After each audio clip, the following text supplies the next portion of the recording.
Morning. We do not have a live studio guest, but we have a number of interesting developments to share with you. Lots of talking points to share with you this morning, and also encourage you to join the conversation. But yeah, my name is Matthias, and we'll be back after this break.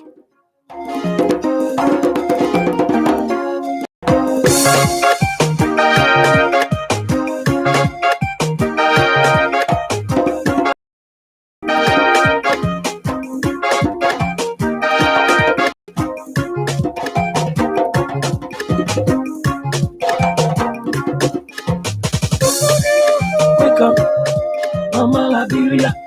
Wake up, Mama Liberia. Wake up. Labirent, oh labirent, oh labirent, labirent, oh labirent, oh labirent, wake up. Labirent, oh labirent, oh labirent, wake up. In a pray. Oh la la, like we wake up, oh wake up, do something. Oh la la, like we try to settle things the way we need to be. Maybe it's all we need in our love control. Mama, I love you.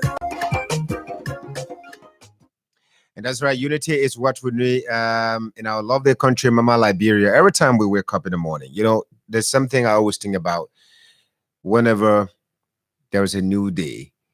I think about Liberia. I think about my generation.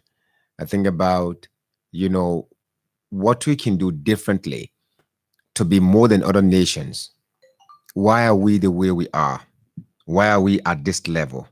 What is actually our problem? Why haven't we been able to lay our hands on that particular thing that is making this country to be underdeveloped? Have we, done something to ourselves? Made mistakes yesterday that we refuse to correct? Power struggle. We wake up to that every time. Wake up to power struggle every time. We wake up to protest. We wake up to every little thing that, you can think about that affects a nation. Schools are bad. Roads are deplorable. Hospitals are without beds. Hospitals are just buildings and some caretakers in the hospitals. Our nurses, our doctors, they want to serve. They want to save lives. They want to treat their patients. But when the patients get to the hospitals, the only thing they can do is to find out what is happening to the patient and recommend that you go to this pharmacy, this drug, and make sure you take the drug from this time to in the end, you realize that the hospitals, most of our hospitals, that's the place that you go to report a problem. You report your medical problem, and you get out, and they tell you that you get to this place, you're going to get the solution. They're going to tell you that you have this problem, but you leave and get out now. You have to go and find the solution all by yourself. Good morning. We have a plate loaded with a number of things. I'll have a major question for you this morning. And the question is, with the ongoing power struggle in the CPP, who leads, who follows? We're going to be drawing some, critical analysis from it moving forward. Up to 9 o'clock, we have a long time to have a conversation this morning. I would have said what's on your mind, but that's not for me to do. My boss is going to do that on 50-50. But we have a lot on our minds too, to also share with you. Let's begin with the Brani Samukas case. The Supreme Court has withheld ruling, regarding everything and all of that. It's something that, that they have accepted. The Supreme Court has accepted, has agreed with the other courts that have ruled earlier that yes, Ms. Dismay is convicted and all of that. But what has not been done is that the Supreme Court has not looked into the prohibition. So right now the discussion is not the previous ruling. It's about the prohibition. With a prohibition file,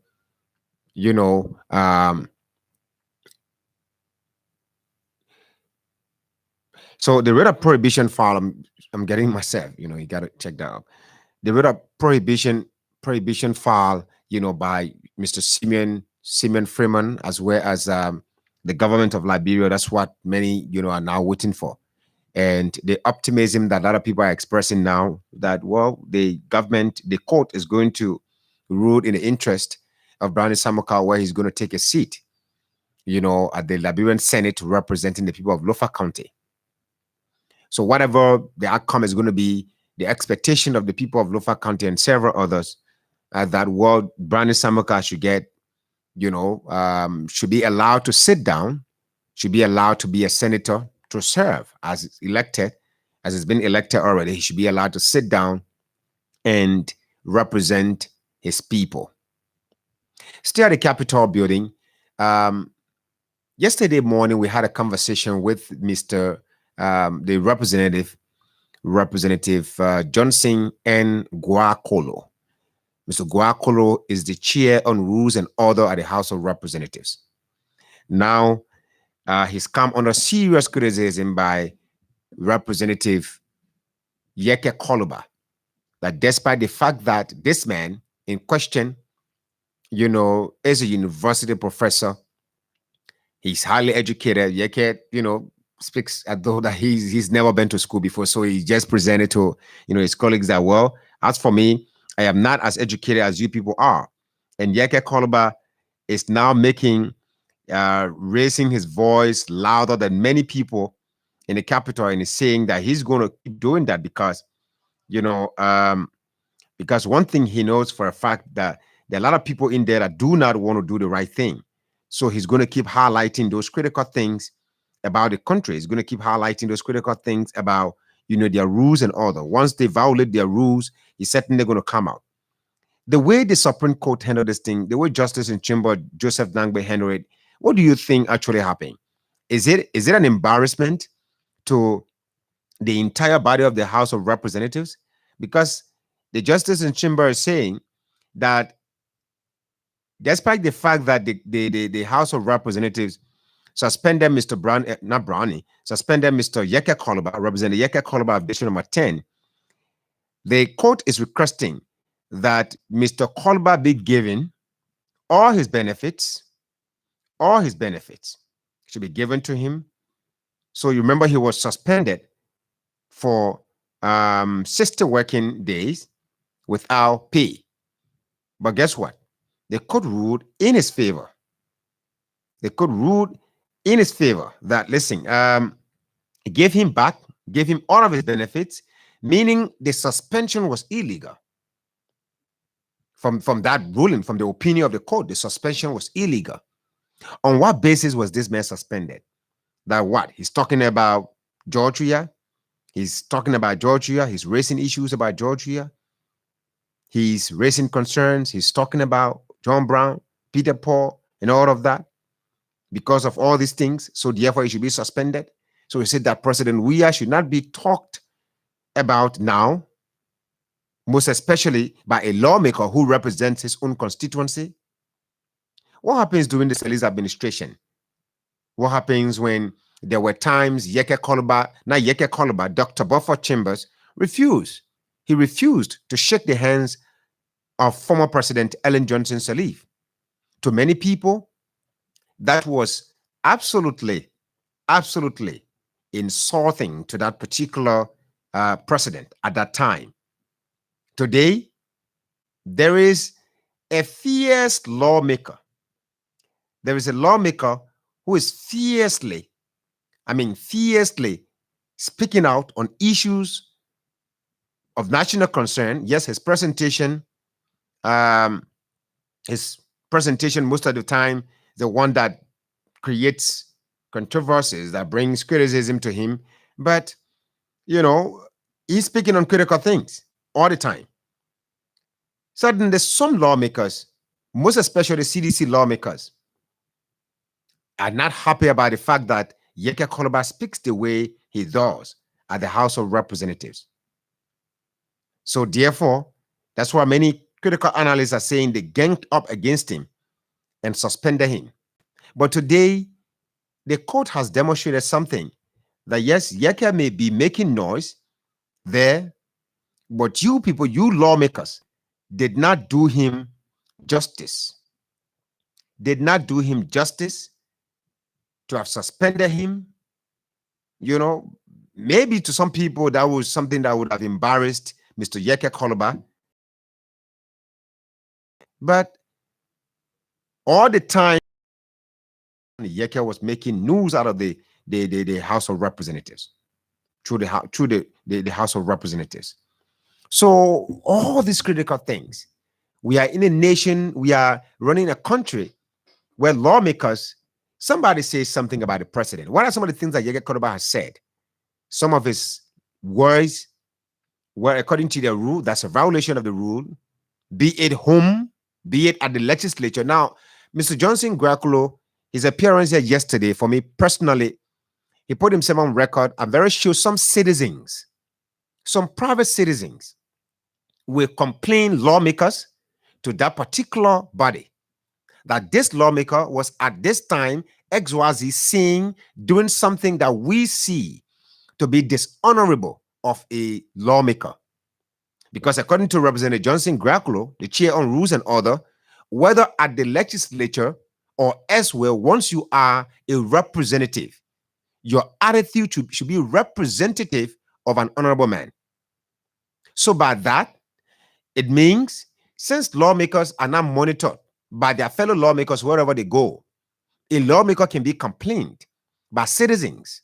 Something I asked because I knew very well that some people were listening carefully, and they will certainly look at the attitude, the deportment of some lawmakers in their various communities. Because if we go on there to say, let's look at them, the way they live, the way they do things, the way they address people, the way they speak to their people in their various districts, I know many people will be complained. Many people will be complained daily by citizens. And I'm very sure that committee on Rules and Order at the House of Representatives will get really busy because of what happened to Yeke Koloba. No one, I had a conversation some time ago with Yeke at the Catholic radio, the Radio Maria. And while I had him on the line, Yeke was, using some words.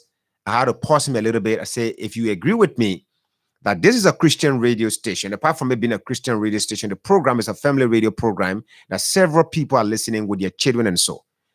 For the sake of this conversation, you will have to refine your language. Yeke said he could not do anything. That's how he is noted for speaking. We had to end the interview. I'm not saying that his utterances, the way he goes about addressing issue, sometime. But again, if you look at the connection about Yeke Koloba, you wouldn't blame him that much. Because according to him, this man, he was conscripted, he fought war, he's probably at this time still experiencing, the psychological trauma of the war. Maybe, I'm just saying, maybe. So you don't expect a soldier, a former soldier, whose language, now Yeke, because he got elected as lawmaker, is a process of transitioning for him. He's transitioning from that vocal soldier to now speaking. But unfortunately, for this transitioning process, Yeke entered a government at a time where he seems to not hate the president personally as a man, but hates the way the government is proceeding. So he's been finding it really difficult to navigate through responsible speaking and using vocal language whenever he speaks on national issues. His colleagues have taken, some action against him.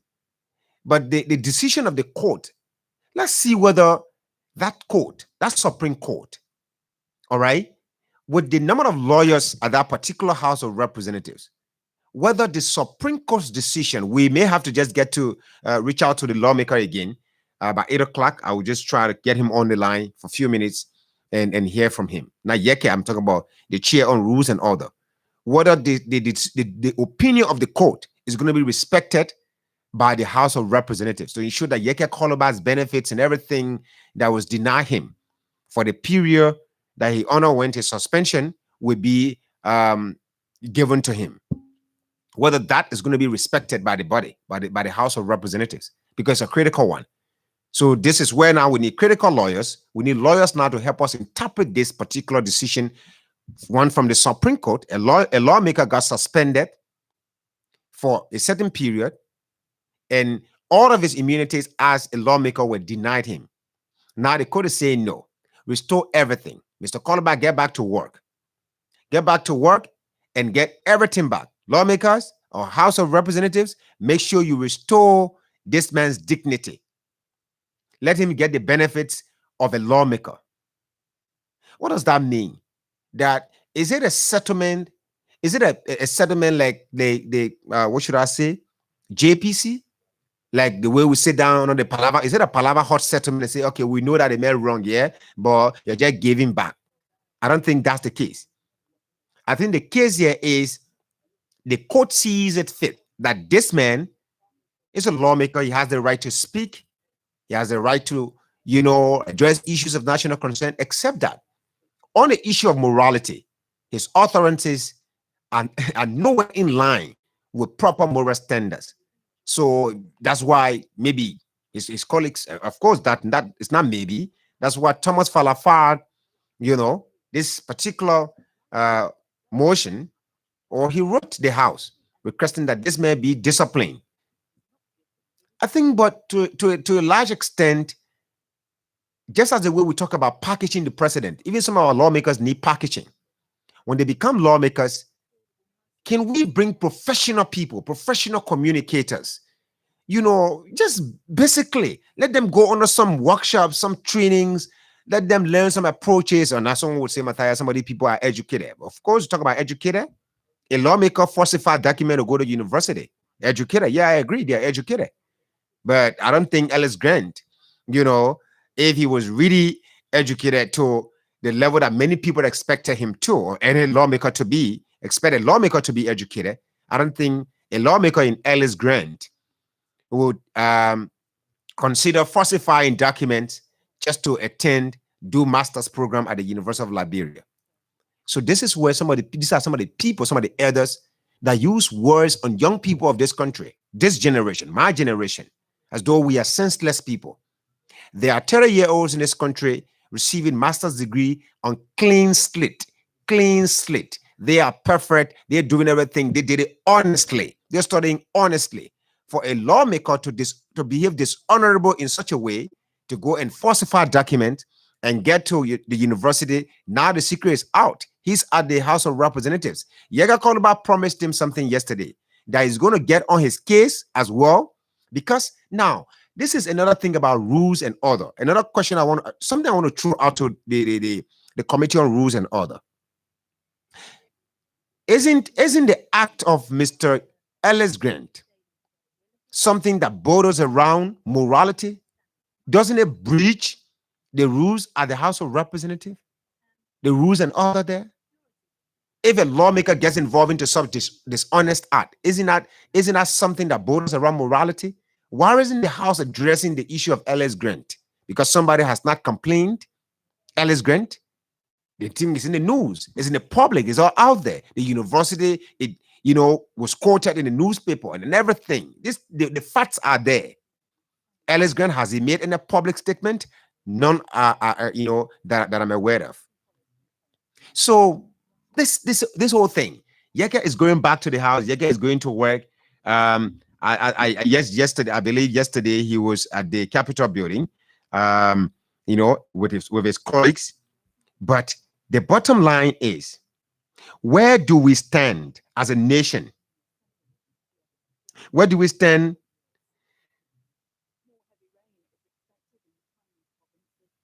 All right. Where do you stand as a nation? Where do we stand now as a nation? If these things are happening, even honorable people behaving dishonorably. But let's move on. Josephine Campbell said, I'm a liar because her cousin got better to JFK Hospital. Josephine, my respect to you for commenting. Yeah, I respect that. Yeah, at least your cousin got well at the JFK Hospital. My wish for everyone that gets sick is not for you to die at a hospital. It's for you to get well. Thank God for you that your cousin got well. But it will not be fair to yourself, to your own conscience, to consider me a liar when I'm highlighting issues affecting the health sector. Because your cousin got well, if one person gets well, 10 person die. What is the ratio? So what is the lie in this? But I understand it's politics. This is not maybe a sincere comment. It's based on politics. Let's move on to another, issue. Yesterday, our reporter Julius Woki followed a development somewhere. The National Transit Authority workers. Some of the things is the people said. Look, that's why I said I started the analysis this morning with the fact that as a nation, as a people, how do we go about doing things? How do we even act to one another? If you listen to the promo, nothing to hide promo, there's something I wrote in that promo. When I scripted that promo, I included something that we need to be honest in our dealings with one another. If you are appointed as boss, as someone to head this particular group, to head this institution, and this honesty I'm talking about, honest to one another in our dealings, the honesty cuts across every segment or sector of our society. The media, the dishonesty is in the media with some media executives. Many of them think that their lives and their children's lives should be better than other young practitioners who wake up in the morning, who struggle to get transportation to get to work, who chase the news, who bring all of the contents on the radio, who write the stories, who give the image of the institution. They don't care about you. Many of them do not care about you. So when I mentioned in that promo that in everything we do, let us do so with honesty. Let us be sincere with one another. All right? So it's in the media. Now let's go to the NTA. Habib Macaulay. He has denied all of the allegation levied against him. All right. All right. Sorry. He's denied the allegation leveled against him that he's a young lady that Julia spoke with yesterday. Her testimony is really, really heart aching. Said some of them were made to go to work 1 o'clock. Who does that? That lady showed us wounds, photos of wounds on her body. Many times got attacked. Somebody opened her head. She went for surgery. She went for treatment. Stabbed her many times simply because she wanted to go. She said she's a conductor, by the way. She want to go to work to ensure that she, get something. The unfortunate thing, the unfortunate thing is that many of them, till now, they've not received their 3 months arrears, 3 months salary. Why should we be treating each other like this? Can you look at an institution like the National Transit Authority and tell me that it's not generating money? Or do we have poor managers? We have self-centered people. We have people who only think about themselves. It's all about themselves. When they wake up, they see their children attending the better schools. They can go for vacation overseas. They ride the best cars. When they're even driving on a terrible road, they do not feel the road because the car is comfortably made. Once they're going through all these things, they feel good. Is it not the same Habib Macaulay? I may be wrong. Is it not the same Habib Macaulay who transported himself to China in 2018 to buy spare parts for buses? You remember that story? Yes, I think it's the guy. Yes, travel all the way to China. Spent close to 5, 6, 7. Is it China to Ghana? Yeah. He went to Ghana, not China, sorry, Ghana, and he spent close to 7,000 plus, reportedly. Currently, I can't lay my hands on the story, but yes, in 2018, one managing director from that NTA is Habib Macaulay, maybe, transported himself to Ghana to get spare parts for the vehicles, the buses there. So the technical team was ignored. The mechanics there, no logistic person, the boss had to go and get it. That's why when the people were saying something yesterday about the way he's running the institution, I took a mental flight straight to 2018 about regarding the report that came up that this guy had to go all the way to Ghana to get some documents, to get some spare parts for the bosses. Think about that. He could not send anyone. In fact, you could even send someone, right? Or better stay for the sake of maybe good relationship. You could even order these things and they come, you pay, and then you get the work going. When this government came to power in Doe Community, I'm not going to mention names, right? Several young people were, the expectation now. Even though the president said manage your expectation, but there are a lot of young people who really wish to be, wanted to be in government and wanted to work right away. Guess what happened? Few of my young brothers from Doe Community were taken and they were taken to NTA. After a while, the guys, for some reason, some of the things they said to me, they confided in me, and Matthias, we were just there. All in the name of work. I said, no, it's not work. You guys did not go to work. You guys were silenced. That was the intention. They were taking the NTA for some work, and they were there after 5 months. One guy stayed there for 5 months, the other guy stayed for 2 months, 3 months. They just walked away by themselves. Nobody asked them to leave. So when these people protested yesterday, when they staged the protest yesterday, you could sense anger. They're talking about corruption. They're talking about this guy is mismanaging NTA.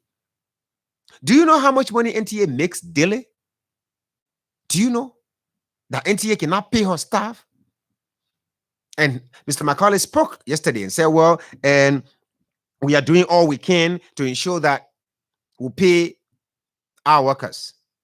I told one of my bosses someday, I said, listen, you see, I didn't go to the best schools in this country, but there's one discipline I have. I have a responsibility, I execute it. If you have yours, execute it. Because it doesn't show any respect to anyone who's educated, who at least got even an atom of education, to say that you must go and ask your boss. So when are we getting paid? For me, I don't have that kind of conversation with bosses. Macaulay is saying the institution is doing everything possible, to ensure that we pay the people. After 3 months, NTA, after 3 months, you're doing all you can now to pay the people after they've protested. 4 months, 4 months. You're doing all you can now to pay the people. What has been the conversation? You see, is the human relationship, the relationship you built with people, the way you treat people, the way you deal with people. That's how people thank you. That's how people will work and even sacrifice and want to kill themselves for you. For 3 months, I'm very sure this man has been putting his head up, passing by the people, the angry staff. Probably he's not been having any conversation with them. He never called them to a meeting. He never at least pacified them to ensure that, yes, let them stay on the job, for some time. Because simple, this is just simple logic. Let me ask you, not you, Mr. Macaulay, directly, but if you want to share, you want to weigh in, you want to share the question, fine, you can take it as well. For all of you men who have wives at home, or even you just have your girlfriend, she stays with you, I want to ask you, what is your approach when you do not have money to live with her for food at that time? In the morning you wake up, you don't have anything. Do you escape from her, knowing that you're still going to come back home and meet her? And you certainly, something is playing there. You got to check it out. Do you escape from the house that, that lady, I got to run away, knowing that you're going to come back home? She's your wife now. If you don't have money to give for food, you just simply communicate and she will understand. It is not running away. If you run away, you're still going to come back home. All right. Is that the approach? What do you do? Do you talk to her? You don't have it? Let's say she asks you for something. Do you give it? If you don't have it, to give it her readily. What do you do? Do you blast at her? Do you ignore her? Do you run away from her? Or do you have a conversation with her to make her understand? That's what a gentleman would do. And good administrators will also have conversation with their staff. Wherever, be it the finance ministry, be it telecom, be it anywhere. Good administrators will always be the ones to attack the issue, to attack the situation before it gets out of hand. No matter how troublesome, no matter how dangerous, no matter how, angry the people can be, the fact that you initiate a conversation and say, listen, I know you people are angry. Take into consideration in Liberia now, for those of us who claim to be working in a working class, of course we claim because we wake up, yeah, but do we really get the returns for waking up in the morning in the name of getting to work? No, we're chasing passion. Let me put that aside. For those of us who wake up, who are in a working class, right?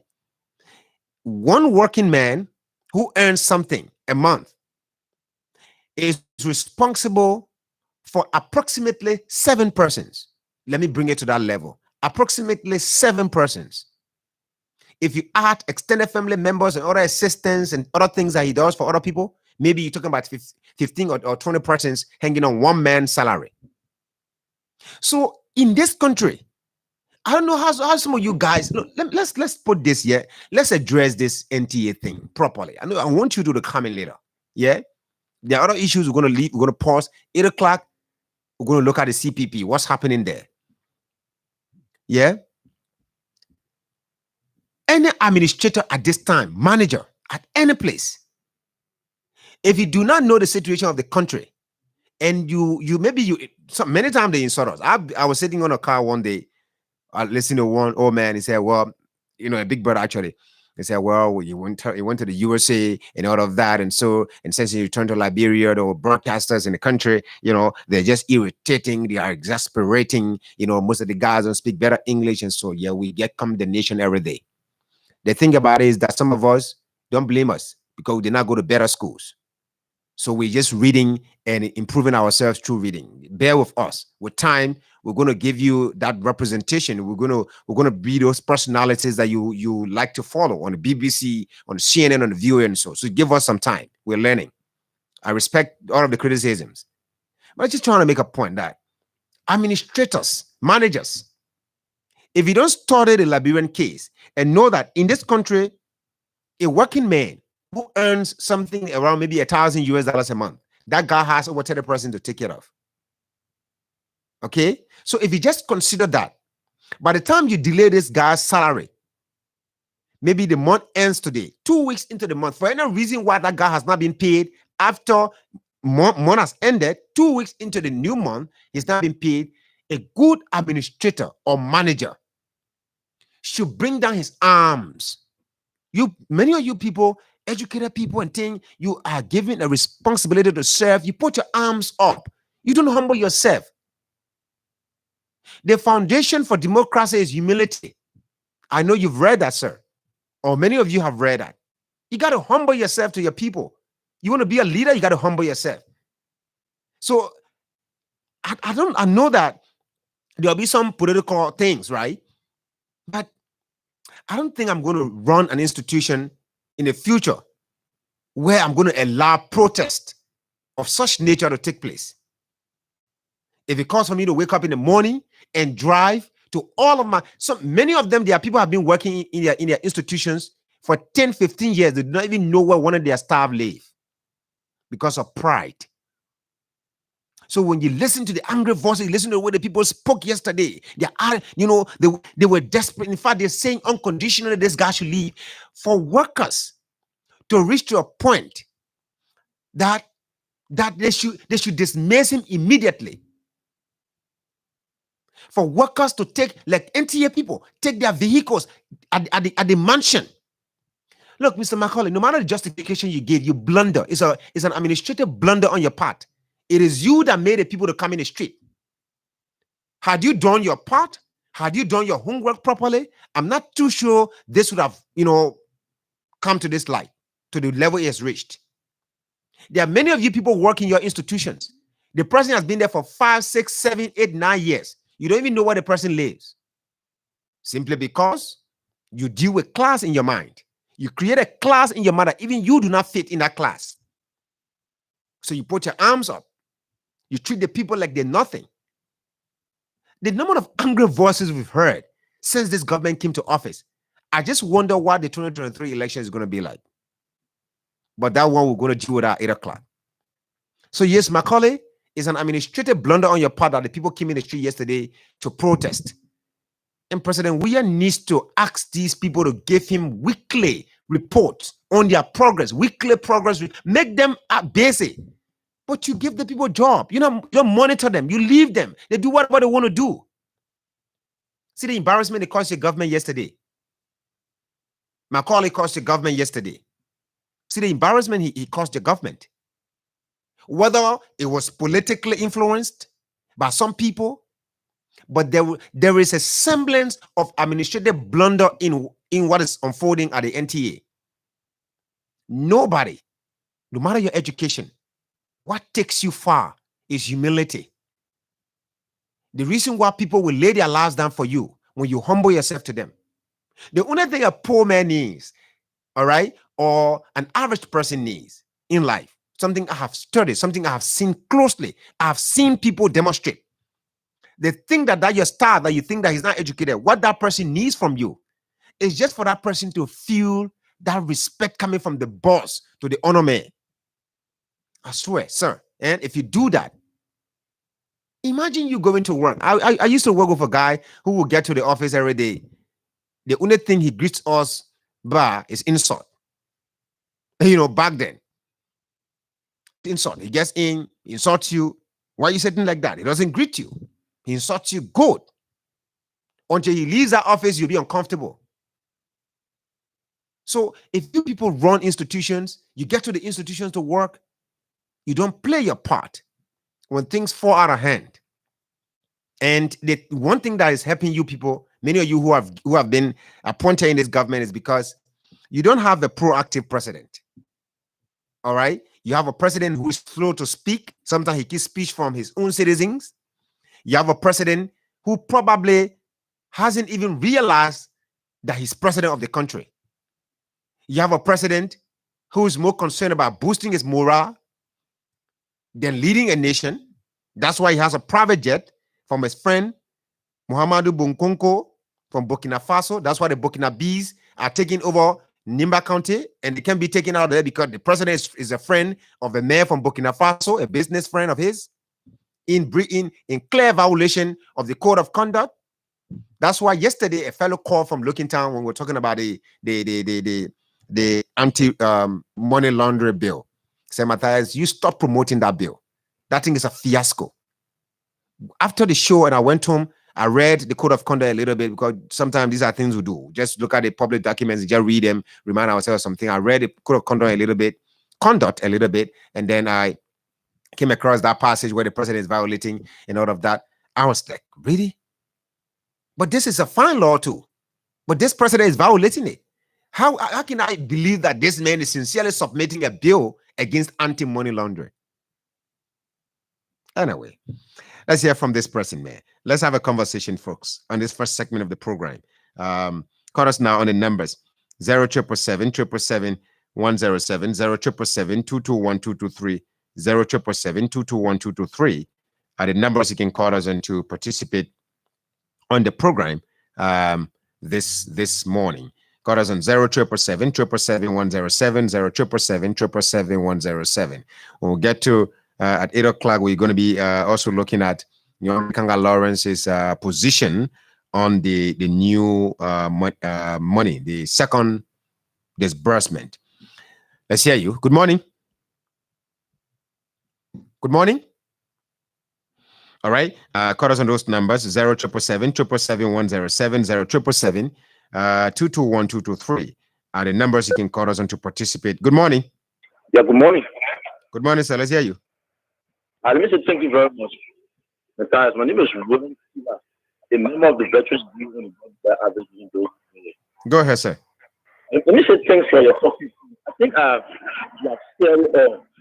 And as a good administrator, it's your sole responsibility to know your subordinate by meaning as a good administrator. But Macaulay, just take the microphone and tell the NTA you know how Macaulay is doing treating his record.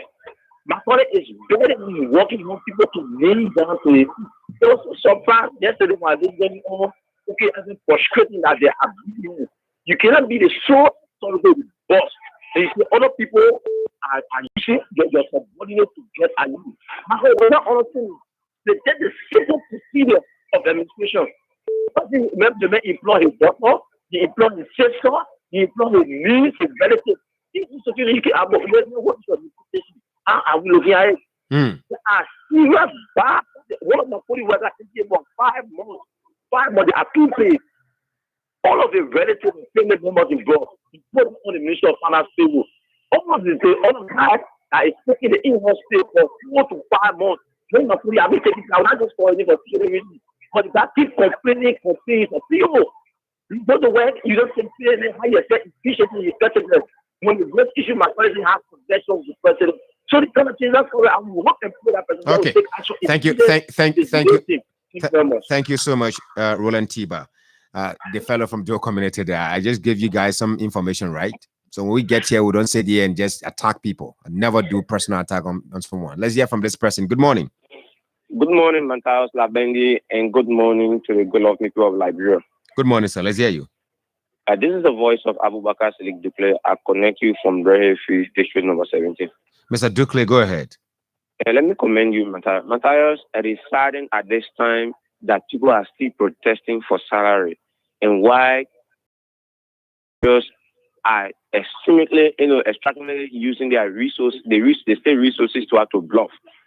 Those are some of the things when we say, they say you hate the government, but it's not about hating the government. Those are half facts.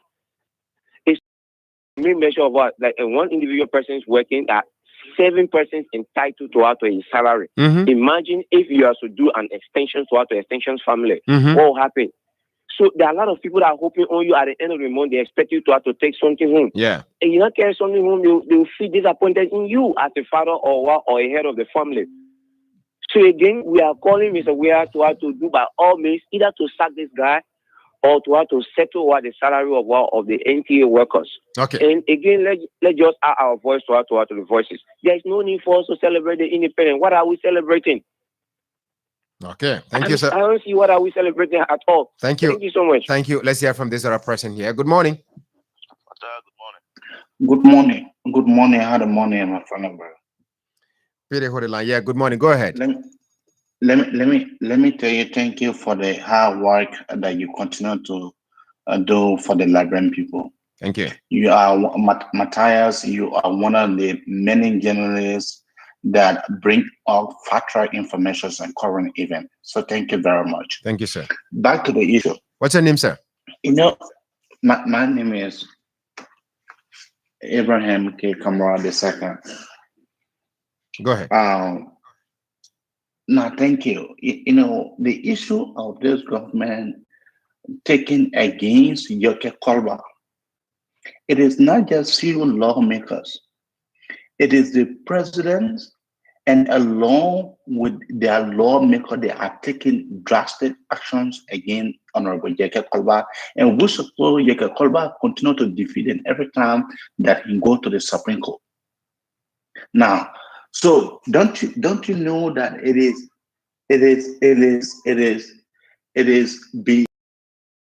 befitting for a legislature for you to carry your own handbill, your own law to the Supreme Court, and then another member of the legislature explaining that same law to you, telling you that, which of course the suspension you did, it was not correct. Don't you know that is a disgrace? Is a disgraceful part on the part of that of Bafachima. Back to the NPA thing. The NPA, my brother. It's not NPA, sir. It's NTA. NTA. Yeah. Sorry. Yeah. The NTA guy, he just need to resign because there was lack of administration duty. Don't you know that I was watching the clip? The guy is saying that the MD can be acting like he can go to the parking and be collecting money. Don't you know that that is disgraceful? Don't you know that for you to be able to pay, it is burning upon you, because when somebody works for you, it is burning upon you for you to pay them. Okay. For you to be older than 4 months, I tell you, no communication. That is disgraceful. Okay. And then the woman is saying, one woman was that she was saying that down to their head offices in the Leeward County, There is no mattresses there. I tell you. They sleep on the floor. Okay, thank you, brother. Let's get John T. Petty now on this line. And many administrators here feel that the fact that people work in an institution, those people are less human. So they don't have to even speak to you. Once you get to work, it's okay. Let's hear you. Let's hear you, Pele. Go ahead. Good morning. Good morning, John. Go ahead. Speak Good up, morning please. to our people. What I think about this MTA issue, right? There is a need for the president office to look at the entire MTA. In my view, I think MTA is having some financial issues, more especially as regards their revenue generation. I think there's a problem and there's a need that the president steps in immediately. It might not be the intent of the managing director to not pay people. It might be the expenses are very high and he's not able to pay salary, more especially operational costs. That I think. And to the people that are working there, I think also there may have been some overstaffing at the MTA or that is embarrassing institution. Because to be fair, Matthias, most of our public corporations, right? The MTA, the water and sewage, they have serious issues as regards to paying their employees. So maybe government will look at the way they did telecom. Yeah, let the private people let it run it. And let's see what becomes of it. You know, I think that would be the solution. Okay. MTA always in problem of paying people salary. Thank you. Sorry, John. John, sorry. You know, every time these kind of suggestions are made that people should, private people should run something, it speaks to our inability to even run our own nation. What a country, Liberia. Anyway, let's hear from this other person. Good morning. Natalia, good morning. Good morning, sir. Yeah, this is John D. Tamba and comfortable around the St. Paul River. Big brother, I hope this weekend we'll go Lofa County. Yeah, we have to try. Okay. Yeah, let's go. No. We need to discuss. Yeah, let's go Lofa this weekend. Natalia, look, you know what happened to the MTA? Tell me. The government itself caused her own problem. Also, the MTA was an autonomous agency. But you know, when those people came to power, they took all of the entity and put it under the Ministry of Finance, and which, of course, the MTA was made for that purpose. So what they did was, they proposed a general thing they called PAPD. They took more sedition and dumped them into the MTA. My brother Tamba, I just told you that several young brothers of mine in Doe community were taken to NTA. Some of them had to leave. So the thing about employment and all of that, it's not just about taking people, telling them come work. You don't have the money to pay. I mean, you don't have the money to pay. So at the end result, no guy play Lulu in our play and check up. There's no work for them to do. Tama give me sarcastic sometimes. They call Lulu and checker. People go run car and say Lulu and checker. No, let me tell you something. You have 45 buses up to 50 buses. All right? Each of the buses have 2 drivers and 2 conductors. That is 4. So why you overstaff this place? You understand? Okay. So you make it difficult. That place was a very enjoyable place under the day of Madame Salih. Look, guys, you should see them generate to say they work with United Nations. But today, they empty looking at trash can. What they can throw their way. Okay. What happening? Sometimes you not blame Macaulay, but you blame the CDC headquarters, what they done most edition there, what they overload the payroll. So today, the workers they're not getting a pay on time. Okay, Thamba, that's all the time we have for this segment of the program. We come back 8 o'clock. It's going to be firing. You don't want to miss the conversation, but now let's join the Voice of America for 5 minutes of news. Head of the WHO acknowledged last week that it was premature to rule out a potential link between the pandemic and a leak of the coronavirus from a Chinese lab.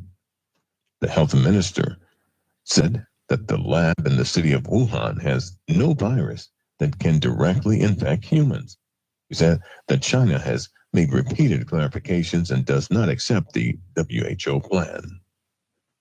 The chairman of the U.S. Joint Chiefs of Staff, General Mark Milley, said Wednesday that the Taliban appear to have the strategic momentum in their sweeping offensives across Afghanistan, but their victory is far from assured.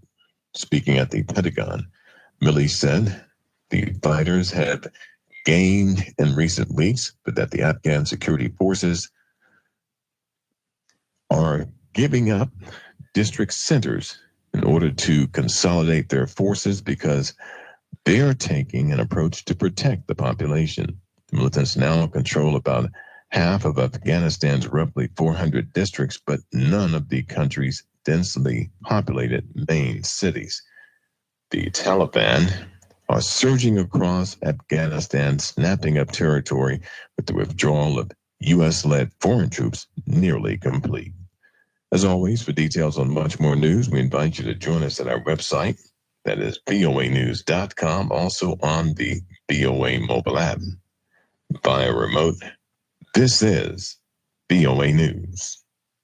At least 25 people are dead in China's central Henan province after massive floods triggered by several days of heavy rain, as river embankments were breached and record downpours across Henan province. President Xi Jinping described the situation as, in his words, extremely severe, with flood control measures entering a critical stage, according to state media.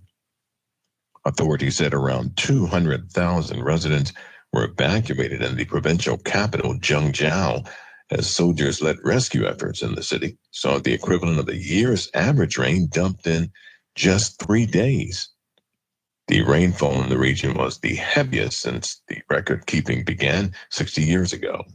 Weather forecasters are predicting 3 more days of rain for the region. Hong Kong police with collusion weeks after Hong Kong's paper was forced to cease publication and its assets. All 4 charged with conspiring to collude with a foreign country or with external elements to endanger national security under the City-owned national security law.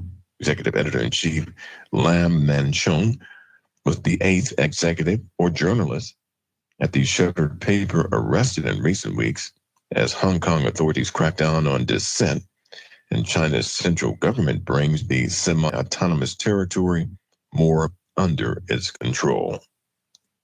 The United States and Germany have reached a deal that will allow the completion of the controversial Russian gas pipeline to Europe without the imposition of further U.S. sanctions. The 2 governments announced the agreement in a joint statement Wednesday, and it was immediately assailed by members of Congress opposed to the Nord Stream 2 project. The deal is intended to address U.S. and Eastern and Central European concerns about Russia using the pipeline as a political weapon. Both sides committed to imposing sanctions on Russia, including potentially shutting if Russia does that. And the World Health Organization, the coronavirus are inevitable at the Olympics and Paralympics taking place in Japan. For more news, please join us at our website, that is BOAnews.com, or the BOA mobile app. I'm Michael Brown reporting by remote. BOA News.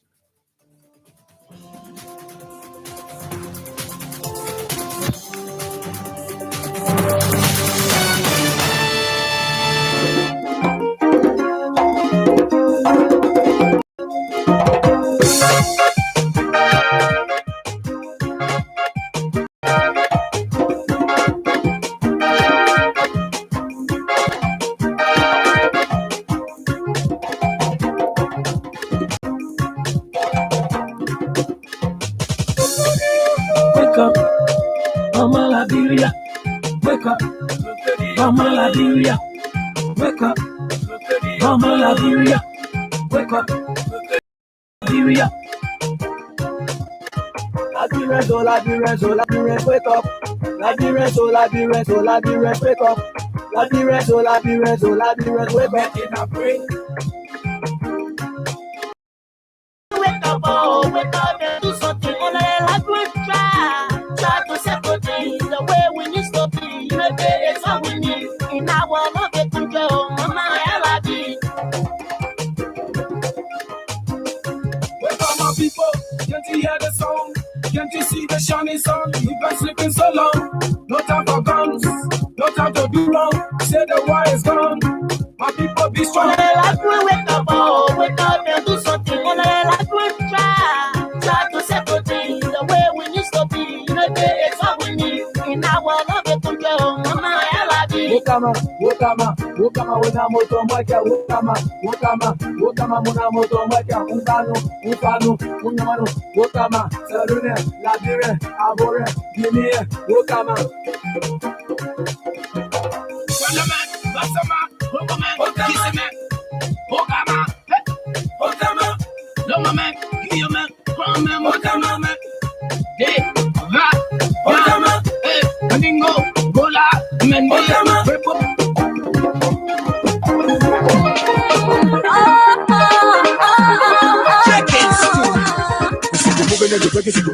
Celebrity Independence Day. Alright. See the moving and the breaking, celebrity Independence Day. You feel me? Yeah, boy.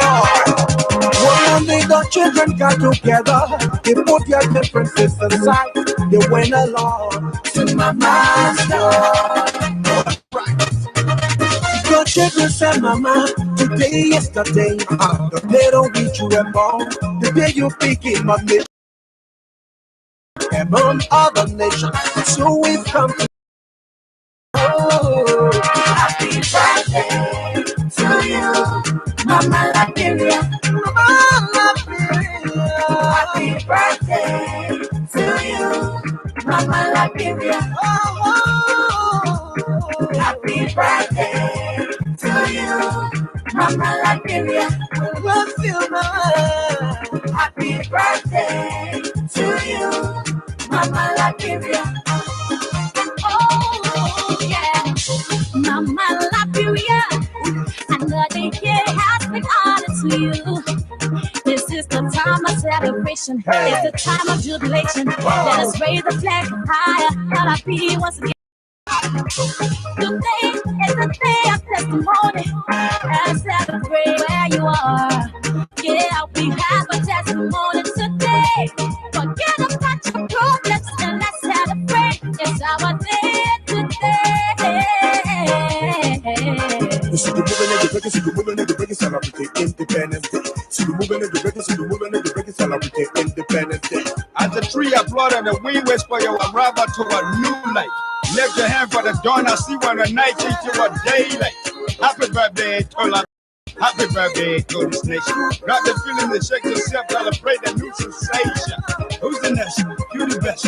Celebrate our success. Question out the feet blessed. This is a time of Mount Everest. Celebrate. Hands. Happy Independence Day. Celebrate. Hands. Happy Independence Day. Mama Liberia. Happy birthday to you, Mama Liberia.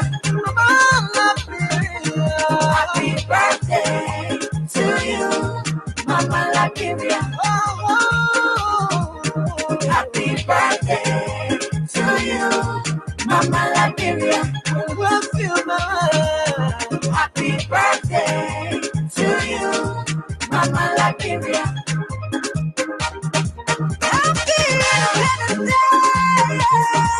Mama Liberia. Today is our day. We're gonna shift that land. Beautiful people, come on together. From every county, from every country. Mama is calling you. Come on and celebrate. We are moving forward. We on a different level. We all together again. We love each other again. We on a different level. Happy Independence Day.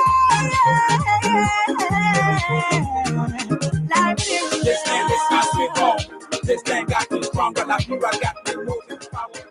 Whenever. This land is not sweet home. This land got me stronger. Aha, that's right. So you have to dance to that one because it's about Liberia. And I don't know about you, but I love this country than any other land in this world, right? I love it. It's a good place to be. Just that we are bad people. Many of us, we are depraved. We are mentally depraved. That's the reason why the country is not going anywhere. To run.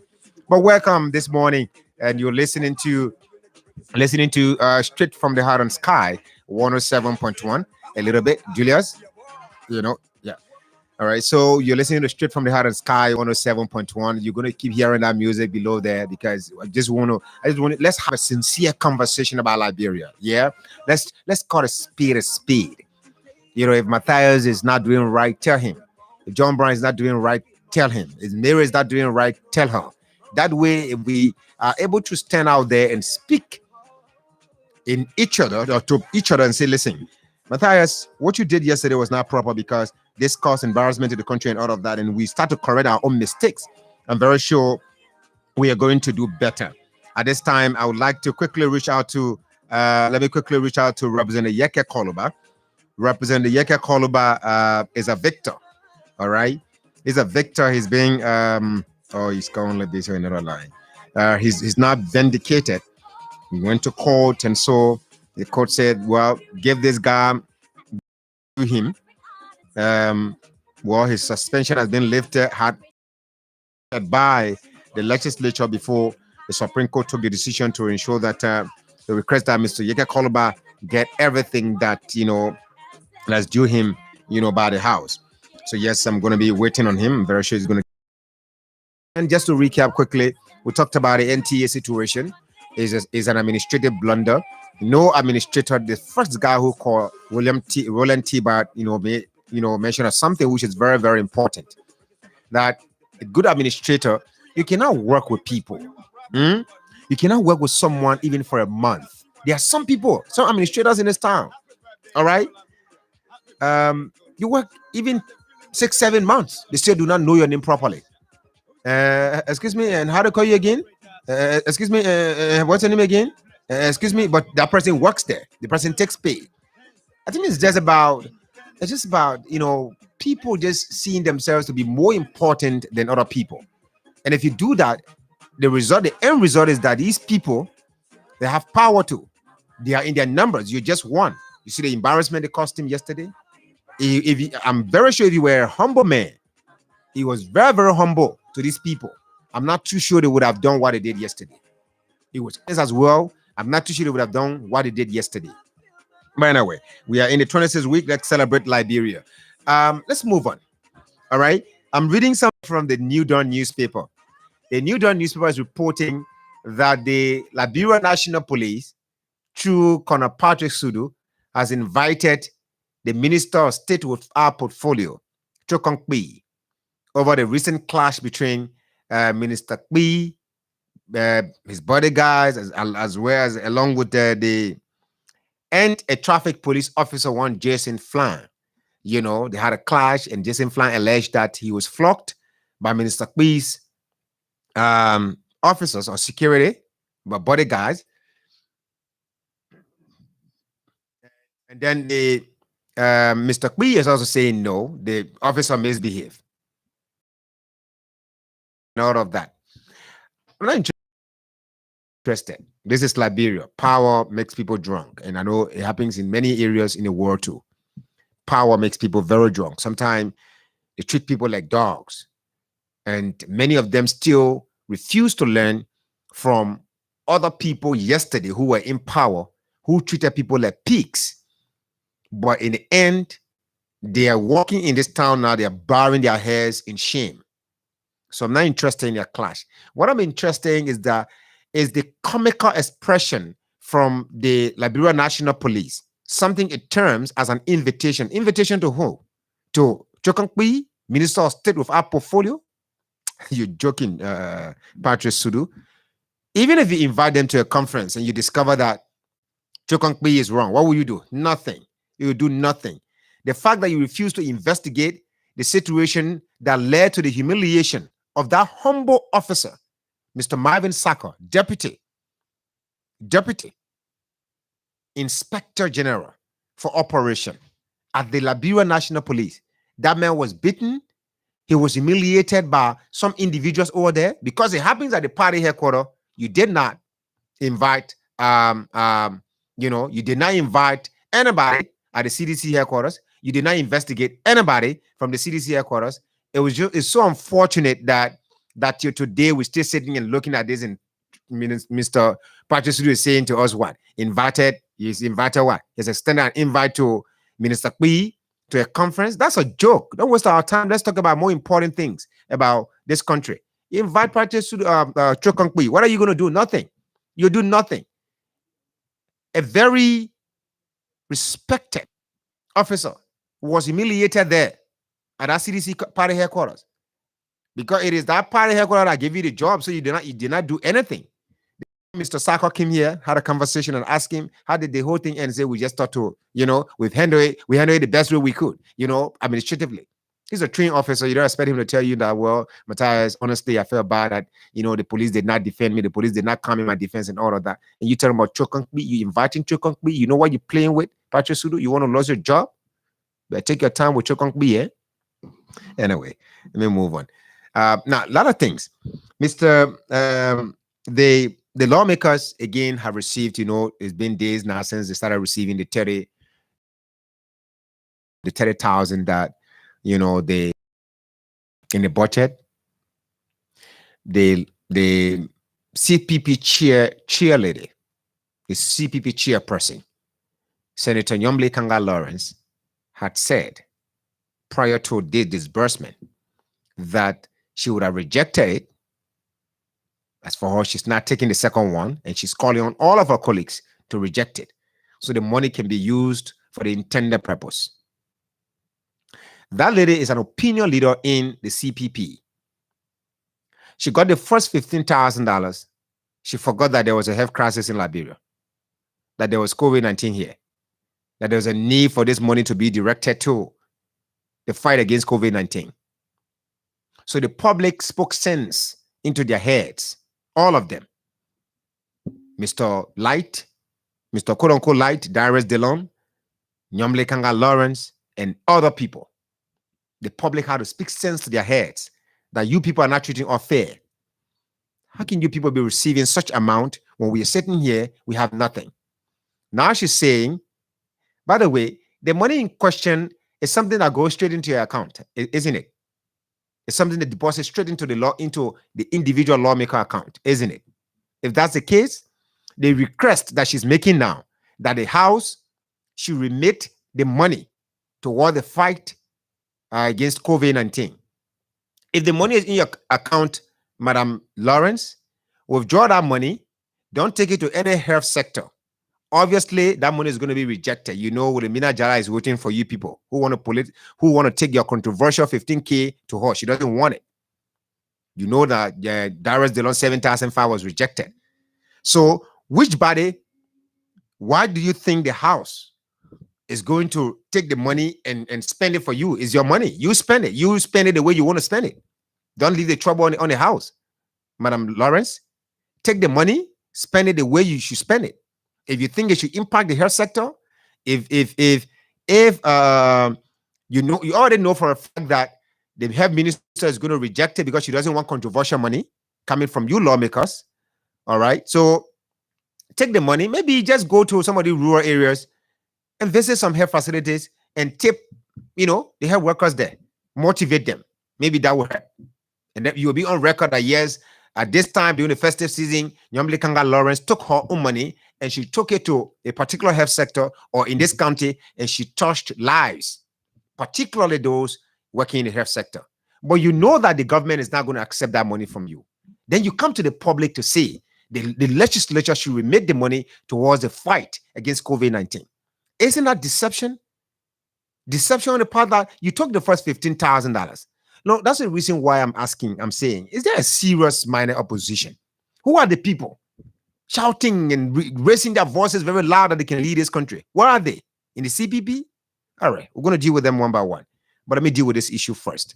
So Nyomble Kanga Lawrence is saying to us now, she doesn't want the money. The House should help her to take the money and carry it to, put it toward the fight against COVID-19. That's hypocrisy. And some of you CPP lawmakers, you see I like the CDC guys. The guys that our money. I listen to Representative Akara is great defending it. Our money. We'll spend it. We'll use it. The guys are not even making noise about the money. It is some of the CPP lawmakers who are now making this thing to look like, well, the money is not a fair money and all of that. And so now they want to give it back. Give it back. The health minister will get it. And with Amina Jala, you too, someday you have to explain to the country why you treating the health sector the way you are treating it. We changed. We have difficulties. The pro tem is on record for saying, even if a support comes from Satan himself, from the devil, government is going to take it because the government is interested in developing this country. Someone is rejecting money. But Yomli Kanga Lawrence, take the money, carry the Grand Bassa, or take it to some of the counties, spend the money. Don't be afraid. Don't be ashamed. Okay? Take the money and spend it. And you people should stop playing with the intelligence of people in this country. Let's look at the issue. Let's look at CPP. We're still hoping to get, okay, Representative Yeke Koloba is on the line. So we're just going to speak with him briefly. We want to hear from him the kind of Yeke Koloba that we should expect to see now at the House of Representatives. You know, when people go through these kind of testing times, sometimes they can become really, really radical than they were. Now, Yeke is on the line. He's now going to be getting back his benefits. Representative Koloba, welcome to Sky FM. This is Straight from the Heart. Welcome. Thank you. It's a pleasure being on your show this morning. Thank you, sir. How do you feel this morning? After all of the rigmarole, you went to the Supreme Court, and today I have a smiling photo of you on the screen that my viewers are looking at. How does Representative Yeke Koloba feel amidst everything? Well, I feel very good. By the grace of God, I'm okay. I want to appreciate all my supporters for their prayers. We have won our case. So I will be in session today so we can start again to see how far we go. Start to see how far you go. I don't understand, but I don't understand what you mean by that.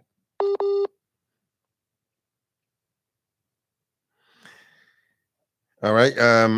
Representative Koloba is reconnecting. Technology wants to fail us. It cannot do that. Yeah. So let me quickly get back to Representative Koloba and then put him on. Then we move on to the talking point we had on our plate, and I'm going to be dealing with that issue of the CPP briefly. Open the lines and hear from you closer for today's edition of the program. Well, let's get Representative Koloba back on the line now through this medium. Okay, he's back now. Representative Koloba, yeah, go ahead, sir. You were making a point. You said you're going to see how far we go. Now you get back to session today. You're going to be looking at how far things go. I don't get that. Can you explain, sir? As we go along in everything, this government have taken me to court on 5 different occasions. I have won all the 5 cases. The one I'm making 5 for yesterday, or the judge said that she gave me all my benefits. So we go and start again. If the situation change, we will minimize what we can do. But if we don't change, I'm going to be more than before with the support of my supporters and the people of Liberia and the people of District Number 10. If you say if the situation changes, you will minimize what you can do. So you know that what you're doing, your utterances, the way you present your issues, they lack some, moral, sense in it, in terms of the way you, as a lawmaker, honorable man, the way you speak on issues, the way you address the office of the presidency and all of that. Many people say you disrespect the office of the presidency a lot. So if things don't change, what are the things that you expect to change at the House that will make you to refine the way you speak? The attitude of the president needs to change. The Liberian people are suffering. He needs to govern this country well. He needs to take upon himself to encourage the Liberian people that the vaccine is good. He needs to come openly to tell the Liberian people that he's wrong for taking the vaccine outside the country. He said let him apologize for taking the vaccine out of the country. Then the Liberian people will be encouraged to know that the vaccine is good. He's telling the people the vaccine is not good. But the vaccine is good because I have Googled it and I know that it's okay for the Liberian people to take. The virus is very serious. We need to be very careful. We need to go by all the measures being put in place by the health ministry and observe everything because we got one left to live. We got one left to live. The House of Representatives at this time should not be selective. Honorable Buffer Chima should know that we all were elected. We are all equal. We just took him to go and represent us, to take information from the other places to bring to us. He's not above us. We are all equal. So if they stop being selective, If the president stop abusing the resources and the trust of the Liberian people, then we will change. I have not said anything that is wrong. I have not said anything that look like insult to the president. Everything I've been saying, I mean it, and I stand by all my statements I've been saying. Representative Calabar, you're going to be getting back your benefits and all of that. So by that, isn't it a clear, information to the public that Representative Calabar did not violate any standing rule and order of the House of Representatives, given that the court has ruled that you get everything back because your colleagues suspended you and said you're not going to get pay and all of your immunities were going to be seized because while you're undergoing your suspension, the court ruled that you should get those things back. What does that mean as a lawmaker?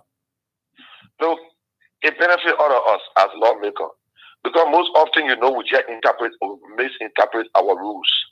You understand? But this issue, the first time I took the horse to court, when they suspended me first, they said the horse can turn itself into a committee. The judge said no. The horse cannot turn itself into a committee on the case to investigate somebody. There are money matters, crucial issues. So that one laid to rest. Some of my colleagues, when they discuss the issue, they will say, if you're not going to take the horse to court, we're not going to know this. Now the court have said again, our meeting days are very clear. We got 5 days in a week for meeting day. From Monday straight to Friday are all meeting day. But the horse, Honorable Speaker Bob Chima was saying, meeting day are only Tuesday and Thursday. Now that the court has said that what I said, that from Monday to Friday is meeting day, now we understand that again. And I will also be sending the as a caveat to them to tell them, say, look, our rule 2 also says that we must go to work from Monday. We must start work 10 o'clock in the morning, 12. We go for break up to 2, 4 o'clock before we leave session. But most often, the speaker called for session by 12:30 to 1. It's not correct. We are going against our rules. And I'm going to put a communication on the floor for all to respect our rules. If it is not respected, I'm going to go back up to the Supreme Court for the Supreme Court to compare us. We have the Constitution to give us right to make our own rules. We can make our own rules and disrespect our rules. So we are going to follow everything to make sure our rules are respected. To make sure that when you get on the floor and say rules, so and so say Sky FM should be closed, that rule must be be respected. Our rule have not been respected. Our rule have been abused because we want to certify an individual. And that individual is Ambassador Weah. We're supposed to be certifying the Liberian people, not the individual. Representative Yeke Calabar, there he goes again, strong voice, and it's now. Lastly, sir, you said one of your colleagues falsified documents to go to university. Are you going to get on him when you get back to the house? Who's? Well, he's Honorable Chester Grant from Grand Jide County. I got all the evidence in my possession that he's involved with forgery. On our law, forgery is a crime. But now the Justice Administration have sent for him to have him investigated for looking at crucial issue. He was dismissed. He was expelled from LU and soon to be expelled from Cottington because of the document. He lied on an oath.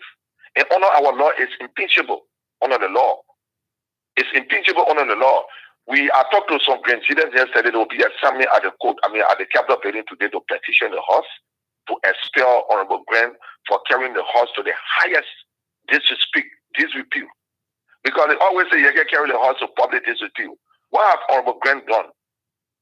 Honorable Grant has falsified document. It's forgery. It's a criminal act under the law. What have the horse done? Have the horse taken any action? If you get trying to, people will be dancing all around. Oh, you need to be expelled. You need to be this way. We need to stop being selective. As long as Honorable Bob Chima is selective, I will always be aggressive in the way I talk. I will always be aggressive in my advocacy because I'm a seditious my extension. The English I speak, that what the seditious understand. Thank you so much, Honorable Calabar. It's always a pleasure. Thank you. It's a pleasure today. And please tell Honorable Jilate, we are calling on the war economic crime code to come because he fought war. I remember he was part of Lofa Defense Force in Lofa country, so he had to appear. You have no proof. One thing I know about T-Max. Let me tell you something, Yeke. Something you don't know about T-Max. T-Max is no. I'm young, right? But what I know is that he's a runaway soldier. He did not fight. He ran away. He was the ambush, right? he was recruited. What I heard, he was recruited. But when he saw the soldier men, even his own colleagues that he were to go to fight along with, when he saw the way they were dressed and putting ziggies on and say, "No, me a crew, me a educated, me I'm coming saying here to come for it." He ran away. That's what I know. So that means I got evidence that he fought war. So he myself. How can somebody fight war when they run away? Oh yeah, okay. So how can someone fight when they run away? I got evidence. How you no in SSU uniform. I'm out. Yeah, no, my man can go there. It's okay. Thank you. All right, that's Representative Yeke call about that. Yeah, you listen to him, so he's gonna be even more vocal than many of you think he is. You see, so yeah, quickly, I was just saying something about the CPP. You're gonna come into a weighing on that one. Now, do we have a serious-minded opposition? That's the question, a very critical one, right? Is there a serious-minded opposition? There's this file. I listened to and he was basically talking about any arrangement, any discussion regarding selecting a standard bearer of the CPP and Joseph Juma Boakai or the Unity Party would not be the lead. He is not going to be in support of that. And a lady Victoria, right, calling from the ANC and said that is a violation. He's undermining the document. What I want to inform the ANC folks is that the first person who undermined the CPP framework is Ambassador Joseph Juma Boakai himself. Maybe you people have forgotten. This man said he is the only person who can bring George Weah down. So he's part of an arrangement, but despite that, he's the only person who has the ability to bring with the support of other people. So what does that mean? In the absence of Ambassador Joseph Juma Boakai serving as head of the CPP is not going to win election. So you don't blame other followers. CB Bashir is just a follower. All right? He does not make, decision. He's not even in the executive of the CPP to say he's going to sit down when CPP hierarchies meet to have a discussion. He sits in. No, he doesn't attend. The Unity Party executive members of the CPP go back to Unity Party meeting, their own party meeting, and discuss and share with them. These are things that were discussed in the CPP executive committee discussion today or meeting today. So CB Bashir is a follower. He's simply following what Ambassador Joseph Juma Boakai said. And he continues to say that he is the man, he's the only person prepared to lead his country. Now that he's gotten the support from the All Liberian Party, you see the approach that the All Liberian Party is also taking. You see that people write commentaries from the All Liberian Party, partisans of the All Liberian Party write commentaries attacking Mr. Alexander Cummings. All right, let me take my time now and give you one by one, step by step, just the four parties, right? First of all, Liberty Party is a sellout. Liberty Party sold out to Mr. Musa Belete for money. The records are there. Sold out because Mr. Darius Dillon could not fund his campaign. He got support from Mr. Musa Belete. Musa Belete is now bankrolling the party because he's the man. He's the chairman of the party. You know that the concerned Liberty Party partisans are still raising issues against Musa Belete's election ascendancy to the chairmanship. So that party already has its own issues to face. The public is watching. The All Liberian Party. We all know that the All Liberian Party has not been, favored by Liberians. Has not been favored. Mr. Benana Ure, probably he does not have a presidential posture, or he does not have a presidential tone. He doesn't represent a presidential character or so, but he's not been favored by Liberians. So the only thing he's left with, the only option he has available to himself now is to support a group of people, be part of someone that person can lead. When the person emerges as winner of the election in 2023, then he himself will have a say. That is the All Liberian Party now attacking the ANC, the Unity Party. What is new about the Unity Party that people do not know? Unity Party squander opportunities. That is in the words of Ambassador Joseph Juma Boakai. Whether you like it or not, propagandists, those who do propaganda for the CDC, as you know, there are some brilliant young guys on the radios that do propaganda for the CDC. They're going to run with these things tomorrow. You have Mr. Boakai, Ambassador Boakai, a young man called Henry Costa, described him as a wicked man. The man running a wicked ticket, this and that, all sort of things. All right. Ambassador Joseph Jimon Boakai found pleasure in seeing this young man who is very inconsistent, very, very inconsistent. And information is that where Henry stays with the animal, trust me, you don't have him there anymore. He's not a man who will stay with you in a struggle and struggle with you. He's a man who comes in and wants to benefit. Why did I even bring Henry in this one? Anyway, yeah, but that's it. The United Party is surrounded, has in its midst characters, questionable characters. You have a senator from Grand Cape Man County who is at the Senate.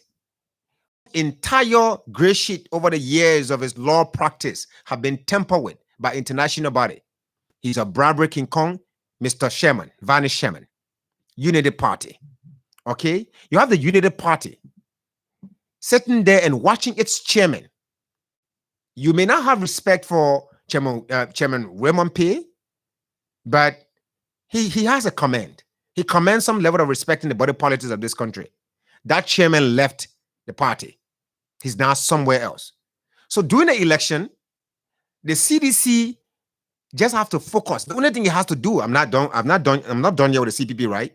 The only thing the CDC has to do is to focus on telling to work now. Because it's campaigning against SF ahead of 2023 election. You have the information, you're getting putting out there, you're getting them.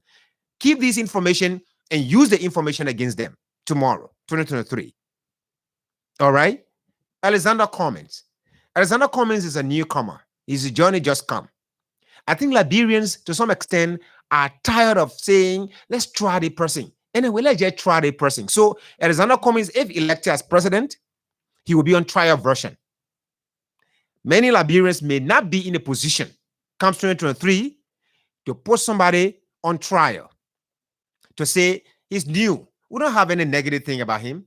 That's the reason why many times when you say positive thing about Alexander Cummings, other people think that you're supporting him. You have no dirty thing on this man to say. What can you say?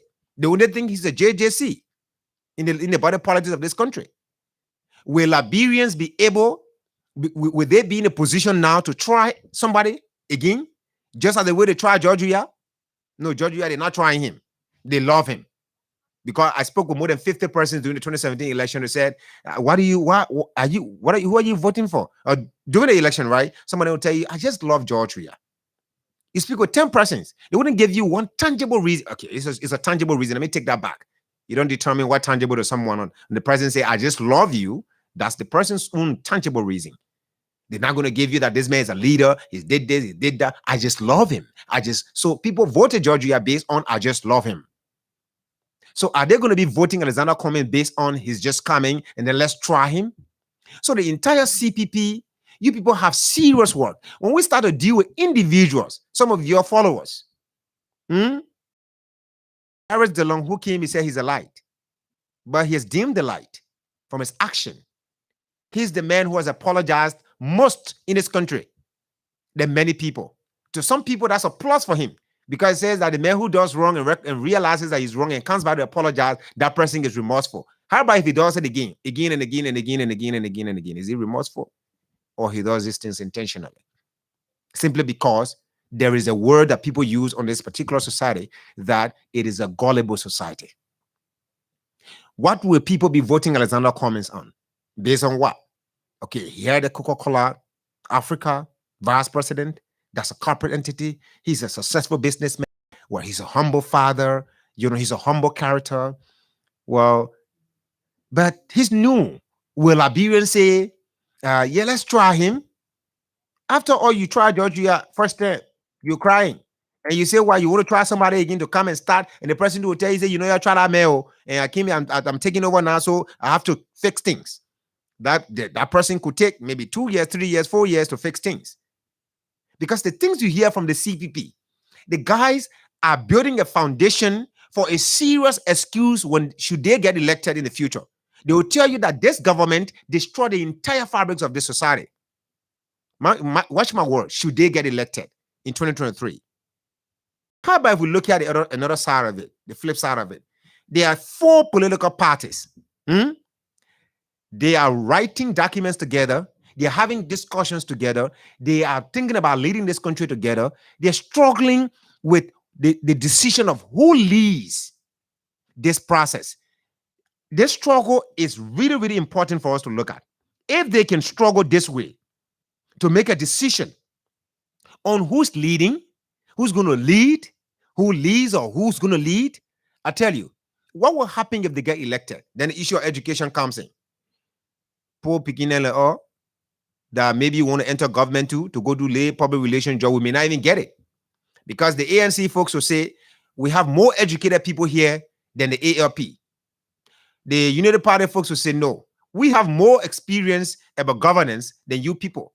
Then maybe the ANC, the Labour Party folks will say, no, your experience about governance is about corruption. Interesting. Wow. The only experience you have is that you squander the opportunities. Now, right now, these guys are blasting at the CDC government. You have four political parties together.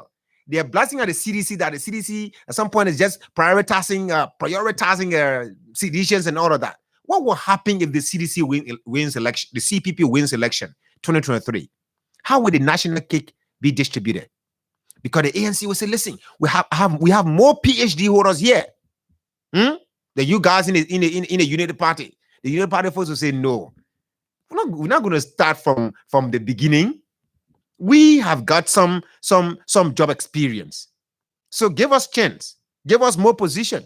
Give us inside the finance ministry. How do they distribute the national cake when they cannot, when all of them, one way or the other, putting their arms up, nobody want to humble themselves to say, you lead. Since now, another point you need to also look at about the CPP. If these people are genuinely concerned about leading this country, their concern will not be who leads the CPP. I'll leave it right there. On the other hand, CDC. The people could just vote the CDC comes 2023 on grounds that it's better to be with the devil that you know than the angel that you have not seen. I rest my case. Let's have a conversation. Call us in the numbers 0777 107. We have calls on the line already. 0777 107, 0777 221 223 are the numbers you can call us on to participate on the program this morning. Let's hear from this first person. Good morning. Good morning. Good morning. All right. Call us in the numbers 0777 777 107, 0777 221 223, 0777 221 223, 0777 777 107. Let's hear from this person. Good morning. Good morning, Matthias. Good morning, Mr. Harris. Yeah, thank you for the recognition. My name is David E. Harris, and I call from a resident this morning. Go ahead. Yeah, Matthias, on the issue of the CPP and the CDC. Those guys are the same. They seem lying tongue, and they seem corrupt officials in the CDC and the CPP. Matthias, I don't trust none of them. Then what we're going to do now, we have to vote, my man. I understand that, but Matthias, those guys are the same. The CPP and the CDC, liars, corrupt officials. On the issue of our lawmaker, Honorable Koluba, I want to thank him for his patience. I think his patience has led him to something better this time. He was patient and he went through the legal process, and today he's going back to work. I will still call upon him to tone down his emotion, the way he speaks to the presidency. Honorable Koluba, I'm appealing to you to change your tone, the way you speak to the presidency. Okay. There are better ways to address the issue of corruption and the issue of war and economic code in our country. Thank you this morning, Matthias. All right. Thank you, Mr. David E. Harris. Let's move on to this other person. Good morning. All right. Call us in the numbers 0777 777 107, 0777 777 107, 0777 221 223 are the numbers you can call us on to participate on the program this morning. You're listening to Straight from the Heart on Sky 107.1. We've highlighted the issues. You join us now. Let's hear from this other person on the line. Good morning. Good morning. Yeah, good morning. Good morning, Mr. Ruben Kane. Yeah, thank you for recognition. You see, I listened to you well, and your answer this morning is well set and balanced. We all are talking about democracy to be improved. and especially the CCP, the CPP action that are one we say if one is not, this person is not elected as the head of the CPP, they will not be part, then we all are breaching what we call the Modi democracy we are talking about. Me, I know CPP, no matter what, they will not hold, the center will never hold because power greed is among them. All of them want to be in power. You the party have been in power.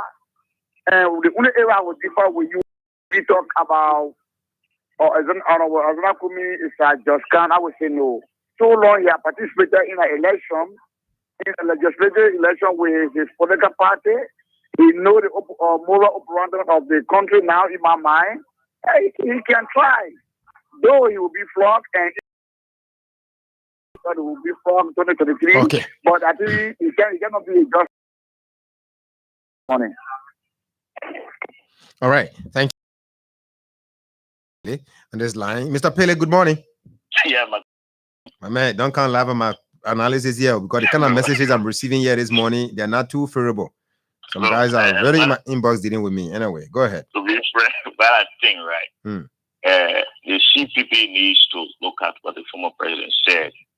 When your last meeting at the UN General Assembly, right? You said it's time to give the young people a chance to lead. You cannot continue to have former interim president Sawyer, right? Government. That's unfair to the young people, Matthias. People go to school today that say want to say that. You can't have a group of people continue to say they got all of the experience, right? Or experiences. So that thing, let's simply give the young people, let them try the young people. Because what you just said, right? That analysis where the new people will surely come out to say they got all the experiences, they got all the masters and PhD that are certain and stay waiting. You want to get back in. That's fair. And let's say that put our house in order. Otherwise, it might be a disaster for them. They will not hold at all. Thank you very much. Thank you. Thank you so much. Let's move on to this other person. Good morning. Good morning. You have to park your car, sir. Yeah. You call me from where? Hello.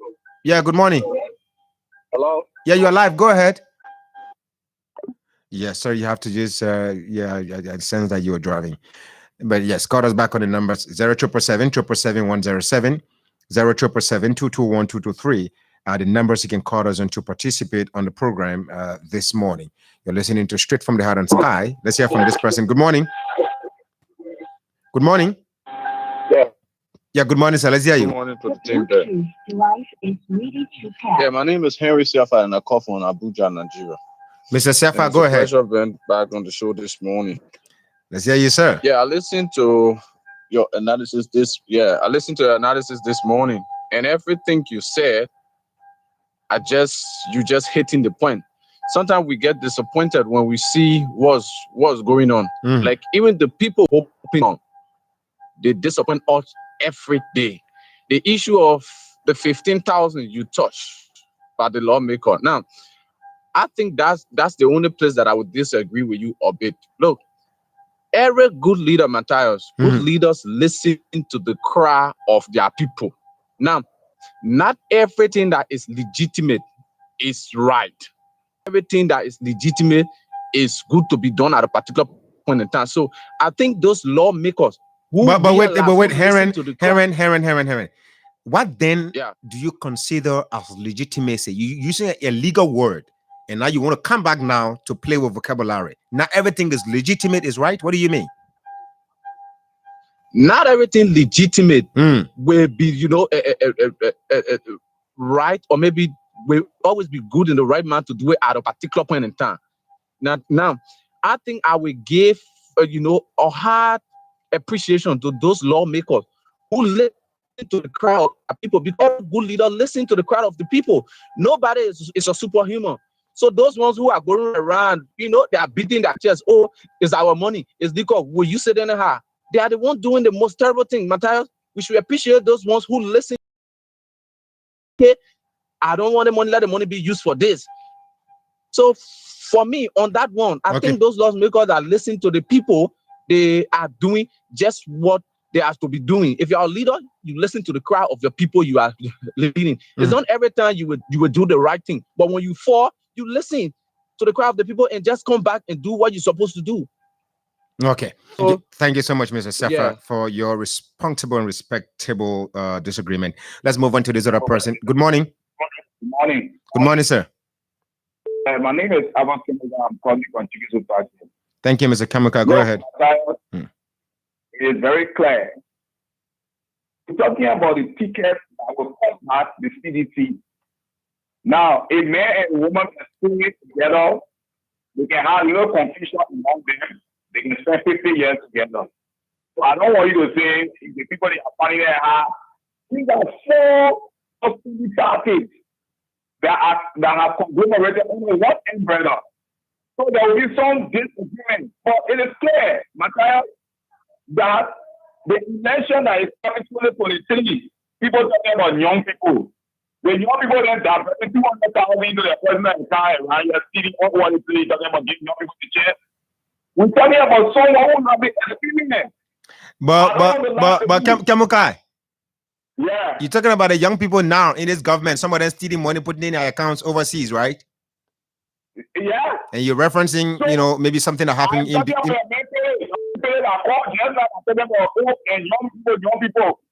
I'm telling you, Mr. Lapindi, it needs to be worked on. I want you to take your microphone and walk away from a decision and try to ask about 15%. When 10% or 11% not telling you about gender partner, no, you might ban it from me or two. We are talking about getting any attempt to take Mr. Parker out of this thinking. It's a fair walk in the path of where we are. Giving black people, we know every party got more momentum to the CPP. The United Party? You said the United Party brought more momentum to the CPP? Exactly. Oh, okay. Let me tell you, 2017, ANC couldn't win for 6. 2017, you know that.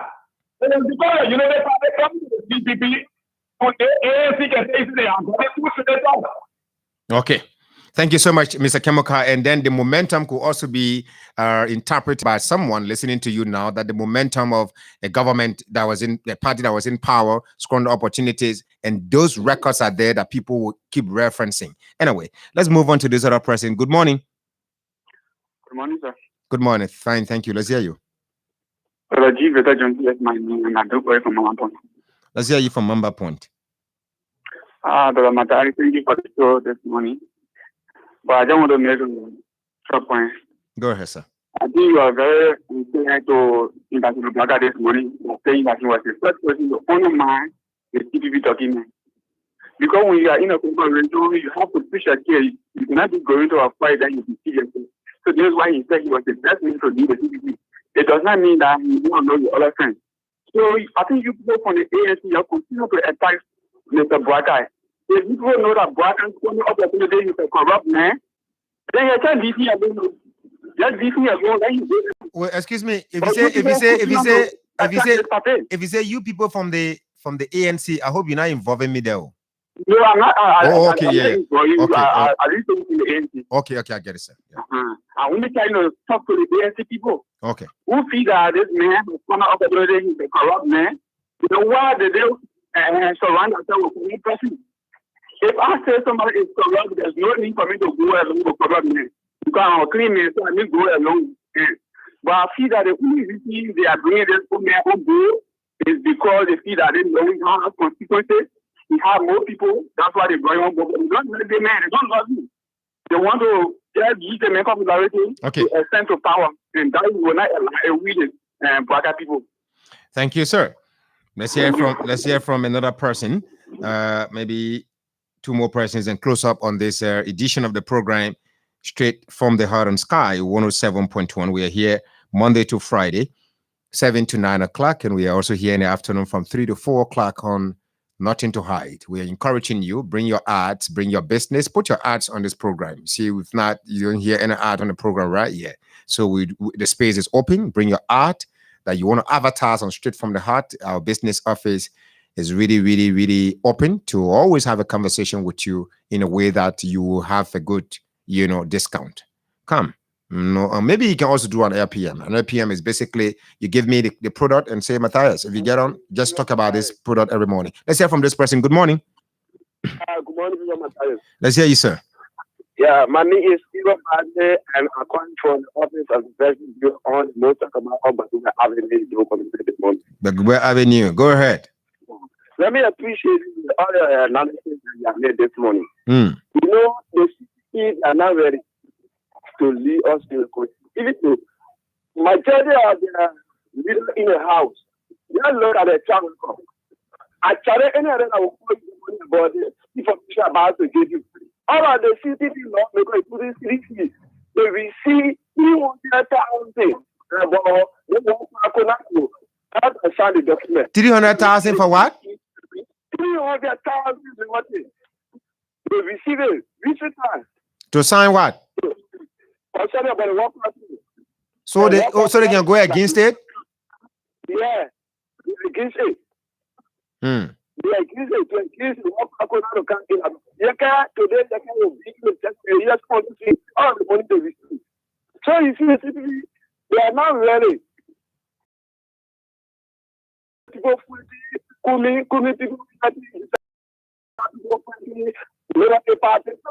are we saying? So to tell you that CDC is the best alternative, can 2023 that will go for. We will go for a second term. Okay. So we are still by now. Thank you so much for your contribution on the program as well. That's the last quarter on the program this morning. We want to appreciate you. Want to thank all of you. Those of you who disagree, those of you who agree. One thing that really don't make me feel, good is when people don't disagree with me much, right? But again, to some extent, it seems like the analysis really, I think it's evident of what I encountered yesterday. I had a conversation with a government official who stopped me by and said, "Listen, man, your analysis, whether those of us in the ruling position or opposition, you tend to bring all of us on the table. And maybe you were so meticulous in a way that you want to please everyone." I said, no, it's not that I want to please everyone, but one thing is that we have to be sincere in the things that we do. You're a journalist, you get on there, you have to say the right thing. And so if I blunder, please, like my friend, you know who Henry Shefa is? He's a brother. All right, done a lot of things together. Henry is doing a lot of great things in Nigeria. He's a great man.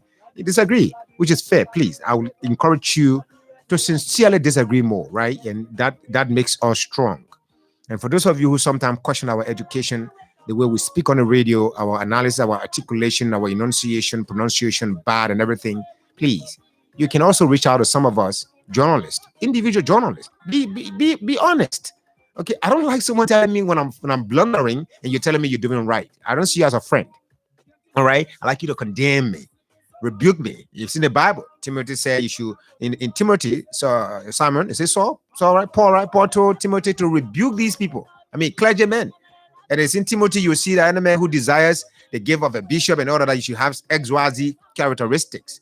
And that young preacher man, Timothy, was rebuking them. So rebuke is not basically insult. It's just somebody reprimanding you and saying, "Listen, come back here. This is what you should do." Thanks to all of you. We appreciate you. We'll be back here this afternoon from 3 to 4 with more interesting developments to share with you. My name is Matthias Labindi.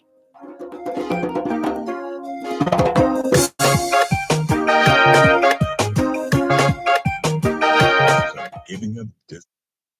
Almost drowned, caught malaria, and got on famously with headhunters during a fearless excursion to Borneo. With my 3 expert guests, we'll examine the significance of this rather eccentric explorer. That's Ida Pfeiffer coming up on the forum after the BBC News. Hello, I'm Moira Alderson with the BBC News. The creative director of the opening ceremony for the Tokyo Olympics, Kentaro Kobayashi, has been sacked before the show takes place. Old footage had emerged of him making a joke about the Holocaust. Organisers are reassessing Friday's showpiece event. Rabbi Abraham Cooper from the Simon Wiesenthal Centre says the Olympics organisers had little choice. Comes literally on the eve of the opening ceremony. His, changing his mind or at least apologizing for what happened, and additional comments apparently denigrating people with physical disabilities. There was just no other decision that could have been